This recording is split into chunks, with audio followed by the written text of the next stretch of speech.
E aí pessoal, tudo bem? Professor Otávio Posa. Vamos para mais uma aula. Hoje eu separei para vocês um conteúdo a respeito das disjunções maxilares. Eu vou falar um pouco para vocês e vejo que muitos têm dúvida sempre em relação a isso e alguns medos também. Então vamos falar um pouco das diferenças quando você faz uma disjunção ancorada em dente, né? A expansão maxilar, expansão rápida da maxila da maneira convencional e a expansão rápida da maxila assistida por mini implantes, né? Da técnica MARP. Então, começando pela expansão rápida da maxila, né? Então, que é um procedimento já muito conhecido, né? A gente sabe muito bem os efeitos já que essa terapia proporciona, né?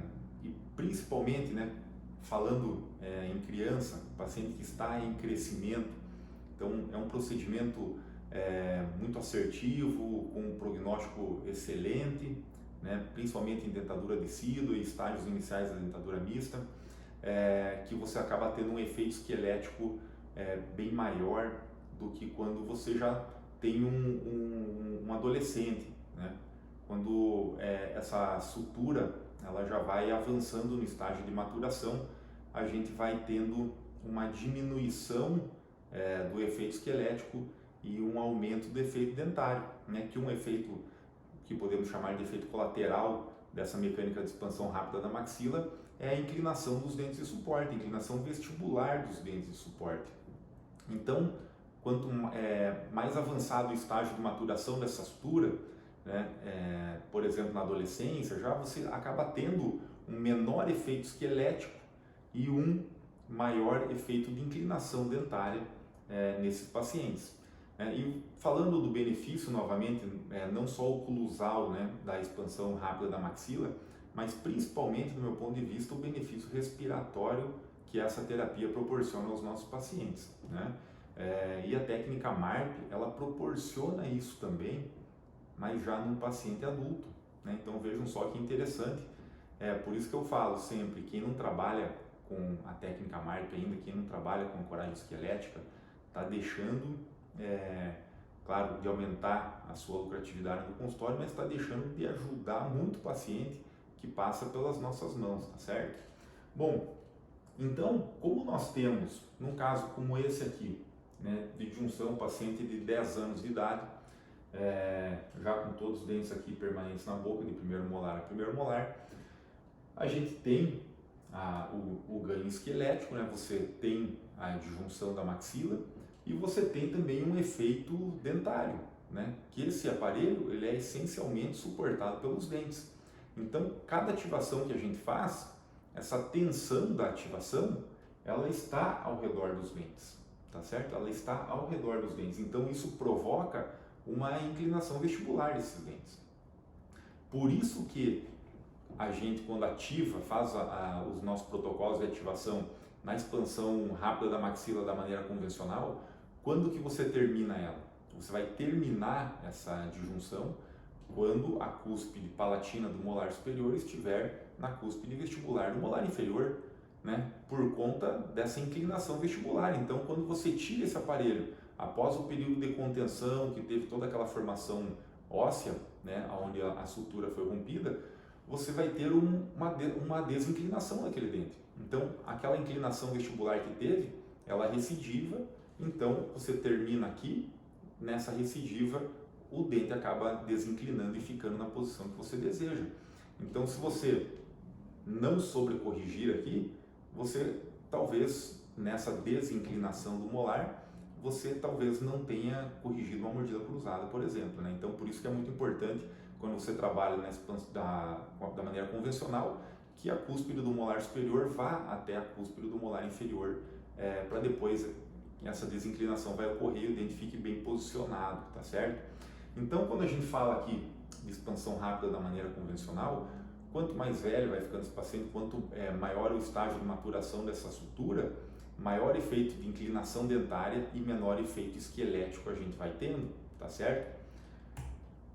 Na técnica MARP, né, então quando a gente trabalha com a expansão rápida da maxila ancorada nos mini implantes, você não tem apenas, por exemplo, aqui como nesse caso, o apoio só em dente. Então, claro, aqui eu tenho um apoio em dente também, mas tenho 4 mini implantes suportando esse aparelho. Então, a cada ativação que a gente está fazendo, essa tensão da ativação, essa força, ela gira ao redor dos mini implantes. Então, a inclinação que eu tenho nos dentes de suporte, nesse caso, ela é mínima. Aí muda até onde que a gente vai na disjunção. Com a técnica MARP, você não vai da cúspide vestibular do superior até a cúspide vestibular do molar inferior. Você vai até onde você deseja, porque a inclinação do molar ela é mínima, tá certo? Então, aqui, como tem até nas referências, a gente consegue uma disjunção no paciente adulto com ancoragem esquelética, você consegue o mesmo efeito esquelético de um paciente jovem, de um paciente mais novo, tá certo? Justamente por conta dessa ancoragem esquelética que você acaba utilizando, né? Então aqui nós temos, olha, um paciente de 36 anos, né? Tem muitos casos para mostrar para vocês, paciente com mais de 50 anos, com junção com MARP, tá certo? Aqui um caso de paciente de 36 anos, então veja, a gente não tem inclinação, né? É mínima essa inclinação que você tem dentro de suporte, claro, a não ser em caso que a tua ancoragem esquelética falhe, né? Se você tiver perda dos mini implantes durante o procedimento, o teu procedimento vai acabar falhando e você vai ter aí sim essa inclinação molar, tá certo? Então vejo 36 anos, ó, vejo uma disjunção, aqui mais um paciente de 25 anos, vejo o tamanho da disjunção, né? Então você tem um efeito esquelético muito grande, você tem um ganho respiratório para esse paciente muito grande, tá? Tem trabalhos, já a literatura já nos mostra vantagens, diminuições nos números, nos índices de apneia do sono, tá? Então você tem uma melhora respiratória muito grande para esses pacientes, tá certo? Aqui, ó, vejam só, na tomografia pós-disjunção, o que a gente tem aqui? Você tem uma abertura, com a técnica MARP, você vai ter uma abertura no sentido axial muito paralela na parte do palato e na parte do sólido da cavidade nasal, tá certo? Com a expansão rápida da maxila, maneira convencional, ela é um pouco mais triangular do que aqui na técnica MARP, tá certo? Então essa também é uma diferença. E aqui também eu vou mostrar mais uma diferença que a gente tem, que é no sentido sagital, no sentido anteroposterior. Com a técnica, com a expansão rápida convencional, você tem uma abertura mais triangular, tá certo? E na técnica MARP a gente acaba tendo uma expansão mais paralela também ao longo da sutura palatina mediana, tá certo? Agora, você pode estar pensando, mas por que será que essa diferença ocorre?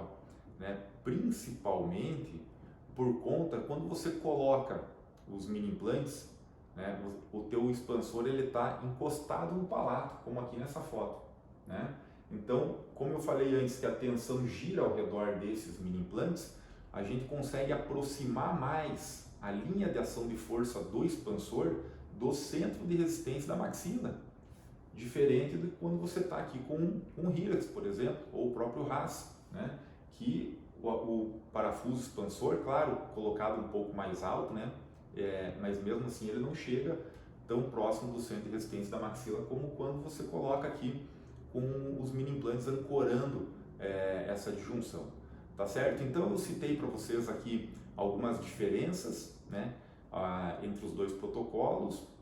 Claro que os dois dão benefícios enormes para os nossos pacientes, verificando sempre o estágio de maturação dessa sutura, né, para você verificar qual a melhor indicação para cada tipo de disjunção que você quer executar no teu paciente. Tá certo? Espero que tenham aproveitado. Se gostaram, se inscrevam no nosso canal e até a próxima.